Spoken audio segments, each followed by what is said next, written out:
Donc François Jourde, qui nous vient de Bruxelles, va animer cette table ronde. Il est professeur de philosophie et je l'ai rencontré sur les réseaux. Moi, je trouve que c'est absolument extraordinaire ce côté numérique avec les liens humains, parce que c'est là qu'on rencontre des personnes qu'on peut ensuite voir et avec qui on peut échanger. Et c'est vrai que c'est un atout extraordinaire. Ceux qui nous disaient à une époque que le numérique ne crée pas de liens sociaux ou humains se trompaient vraiment beaucoup. Moi, je vous remercie d'être venu jusqu'à nous. C'est vrai qu'il est auteur sur Educabop. Vous pouvez aussi consulter ses articles qu'il a aussi sur son blog, bien entendu. Merci François, et j'accueille nos autres auteurs qui vont être présentés ensuite. Alors, bonjour, merci Michel. Donc je travaille à Bruxelles, mais je vous rassure, je suis français. Donc,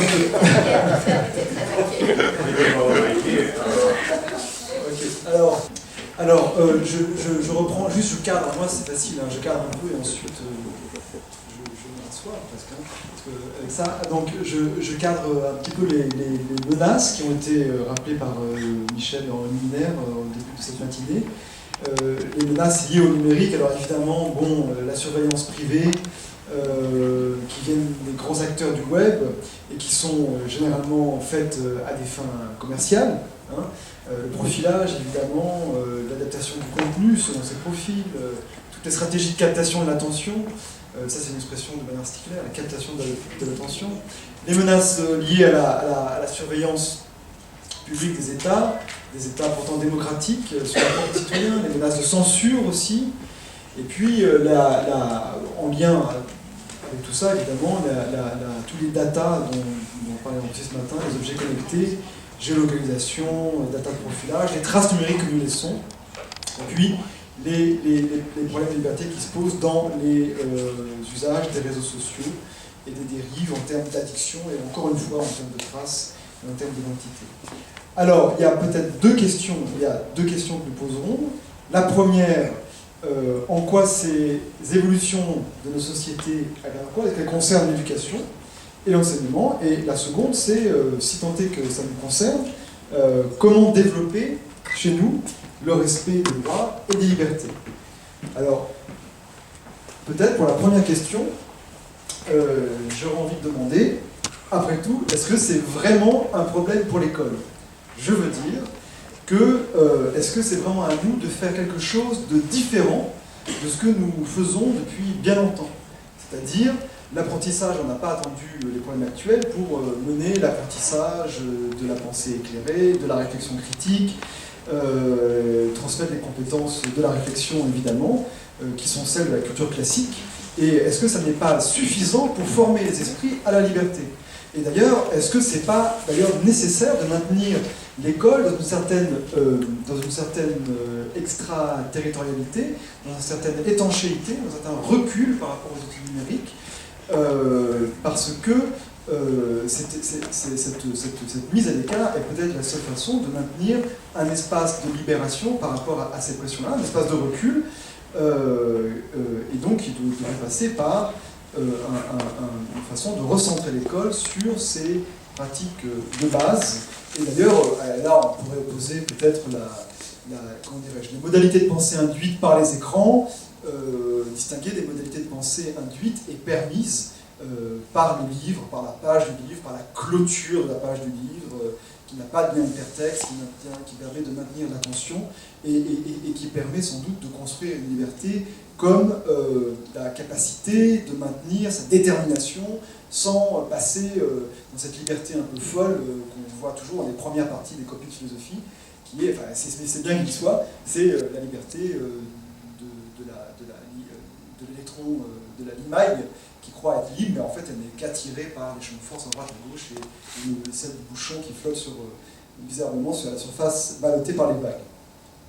Et puis pour la question numéro 2, comment développer si tant est qu'on réponde bah non, l'école doit s'en emparer. Alors on va voir sans doute, est-ce qu'il faut que ça se fasse seulement pour les élèves, pour les professeurs, selon quelle modalité, est-ce qu'il faut envisager un cours spécifique où on développe ce travail-là, est-ce que c'est peut-être une intégration transversale, est-ce qu'il faut le faire à tous les niveaux? On a la chance d'avoir ici des gens qui interviennent dans le primaire, dans le secondaire, dans le supérieur, et de façon transversale. Est-ce qu'il faut travailler essentiellement sur les connaissances, sachant qu'il n'y a pas de liberté sans une certaine compréhension, la compréhension est libératrice, alors les connaissances des mécanismes du numérique, en termes de programmation peut-être, en termes de hardware aussi, hein, de mécanismes biomatériels, les connaissances juridiques, les connaissances des codes de conduite, les connaissances des droits. Est-ce que ça va passer par des mises en pratique, peut-être la publication étant une façon extrêmement riche d'apprendre et de ne plus être simplement consommateur, évidemment, mais d'être producteur. Est-ce que être producteur, c'est pas la seule façon de vraiment acquérir de la liberté liée à la culture des écrans et du numérique? Et puis alors, pour les profs, on en a parlé tout à l'heure, pour l'institution, on en a parlé à l'instant avec madame la sénatrice.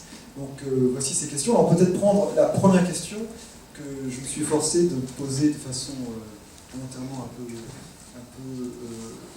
polémique. Hein. Est-ce que l'école doit changer quoi que ce soit? Est-ce qu'il ne faut pas au contraire se replier, se maintenir, réaffirmer la culture de l'écrit et le développement de la pensée critique dans la culture de l'écrit? Alors je ne sais pas quel des hommes participants peut être le plus proche de moi, Michel, ou bien le plus éloigné de moi. C'est une provocation. Michel, c'est une provocation. Donner au défi. Il aime bien. Je sais pas.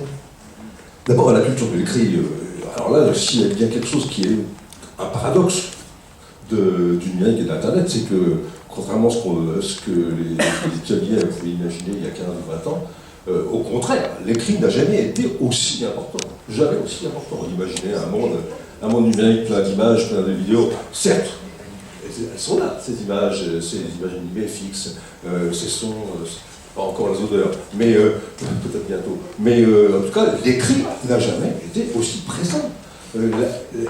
L'Internet, le numérique, a donné cette liberté aux citoyens de pouvoir, pour la première fois dans l'histoire, je ne suis pas un spécialiste de l'histoire, mais quand même, ça me paraît évident, a donné cette liberté et cette capacité à un citoyen de pouvoir porter son opinion à la face du monde, Jamais aucun écrivain, aucun philosophe, aucun érudit des siècles précédents n'avait pu ainsi porter ce qu'il avait à dire. Ça passait forcément par le livre, ça passait forcément par sa diffusion qui était limitée souvent au quartier, à la région, au pays, au mieux, et dans les meilleurs cas, c'est dans les temps, mais jamais quelqu'un n'avait pu simplement écrire sur un blog ce qu'il avait à dire sur tel ou tel sujet et que ça puisse se savoir au bout du monde, jamais.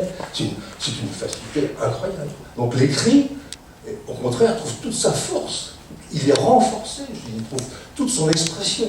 Et ça va plus loin même, parce que je crois que c'est pas simplement écrire qui est en jeu maintenant, c'est publier, comme tu l'as dit, qui est en jeu. C'est-à-dire qu'effectivement, c'est être capable de, pour un élève, pour un citoyen, pour un jeune citoyen, formé, éclairé, de porter son opinion face à un auditoire universel, c'est-à-dire de pouvoir confronter ce qu'il pense à l'opinion des autres. C'est extraordinaire. Moi, je trouve ça fabuleux. Voilà, tout simple mot. Alors maintenant, en deux mots peut-être sur l'école. Je te laisse la parole, mais quand même, parce qu'il faut que la parole soit partagée quand même. Sur l'école, est-ce qu'elle a à être concernée par ça? Évidemment, ne serait-ce que pour une simple raison. Et après, il y en a bien d'autres raisons. Mais une simple raison, c'est que les élèves, c'est plus les mêmes. Ils ont complètement changé, eux. Et un ado de 15 ans, n'a plus rien à voir avec l'ado d'il y a 15 ans. C'est plus le même. Ces élèves-là sont effectivement nés avec le numérique. Ils ont des postures, des attitudes qui sont fortement imprégnées du numérique. Et le numérique, je ne vais pas essayer de répéter ce matin via Twitter, le numérique, c'est d'abord des postures et des attitudes plus que des outils ou de la formation. Donc, les élèves, eux, ont changé, donc l'école doit changer, évidemment. Alors, ils sont imprégnés, mais on pourrait nous dire que la maîtrise est toujours liée à l'habitude, il faut voir qu'est-ce qu'ils ont l'habitude de faire et de quoi sont-ils vraiment imprégnés. Cette culture des écrans, c'est vrai que la culture des écrans, c'est pas d'abord une culture technique, enfin, c'est pas d'abord des objets techniques, c'est des attitudes, des comportements, mais leur habileté dans la consommation, l'usage, leur agilité du pouce, qui a donné le titre à un ouvrage récent fameux, c'est pas fort la petite poussette, c'est pas forcément une culture technologique. Je veux dire, la boîte noire, ils ne savent pas ce qui se passe. Non, bien sûr que non, bien sûr que non, bien sûr que non. C'est pas une culture technologique. C'est pas seulement une culture technologique. Il faut que la culture elle soit complète, elle soit économique, sociétale, philosophique, humaniste d'abord, et technologique aussi, bien sûr, bien sûr. Et c'est extrêmement important de pouvoir avoir cette liberté d'acquérir cette culture. Je pense que puisqu'on parle de ces sujets de la table ronde, quand même, c'est une vraie liberté que d'acquérir une culture numérique. Ça passe par tous ces points, tous ces volets. Merci. Michel, Yann, tu veux rebondir ou juste pour dire qu'on sort d'une culture de l'automobile, enfin on y est encore dedans. Personnellement, je ne sais pas comment marche un moteur à explosion. Alors, si je réfléchis un peu, ou si je demande à Google, j'aurai des idées, mais ce sera juste des représentations. Je suis tout à fait incapable de réparer une voiture. Il ne faut pas demander aux enfants d'aujourd'hui, aux citoyens d'aujourd'hui, d'avoir des compétences extraordinaires en termes techniques. Ce sont les usages qui sont importants. Et c'est important de savoir écrire, c'est important de savoir éditer un article sur Wikipédia, parce que ça permet de comprendre comment marche la machine. Et une fois qu'on a cliqué sur le bouton Edit, on reçoit des notifications, on découvre qu'il y a toute une arrière-scène où le savoir se construit. Et que, ma foi, savoir si on parle d'endive ou de, comme on dit déjà dans le Nord, de chicon, oui, ça se discute âprement. Alors ça fait sourire, mais pour tous les autres sujets, ça marche comme ça aussi. Pour toute la construction du savoir, il y a des discussions, il y a des idéologies qui sont en jeu. Et c'est ça que les enfants apprennent quand ils discutent sur Wikipédia, les quelques rares qui y arrivent, ou quand ils discutent sur leur forum pour savoir si le plus important c'est d'avoir Bulbizarre comme Pokémon dans son Pokédex, ou si c'est un autre Pokémon qui est important. Il y a vraiment des savoir-être en ligne qui se construisent banalement dans des lieux qui sont pourtant pas prisés par les enseignants. Je voudrais juste dire que l'école doit changer, mais elle ne changera pas toute seule. L'école, elle est faite pour reproduire une société telle qu'on lui a léguée. Le drame d'aujourd'hui, c'est que par le miracle de la médecine, on l'a vu avec tous nos ministres, on a des gens qui sont aux manettes depuis 50 ans. Ces gens-là ne changeront pas l'école, ils ne changeront pas la société. Si on laisse faire, ils reproduiront la même chose, et on a vu ce qu'ils ont fait. Alors ce sont des enfants oui, beaucoup d'enfants, donc j'ai tendance à penser même les vieillards comme des enfants. Ils sont nés juste après-guerre, ils ont été portés par les idéaux d'un monde nouveau, et ils ont surtout été portés sur le déni de la violence qui a failli détruire le monde. Et ce déni les a conduits à surconsommer, à épuiser tout à fait le monde. Et on en est là aujourd'hui. Donc si on veut que l'école change, on ne va pas attendre leur autorisation, ils ne la donneront pas. Donc l'école, il faut la changer de dedans, et il faut la changer avec peut-être un peu de volonté ou même de violence, parce que comme institution, elle n'a qu'un seul souci, c'est de reproduire les modes d'existence qui sont les siens. L'apostasie, l'école. Oui.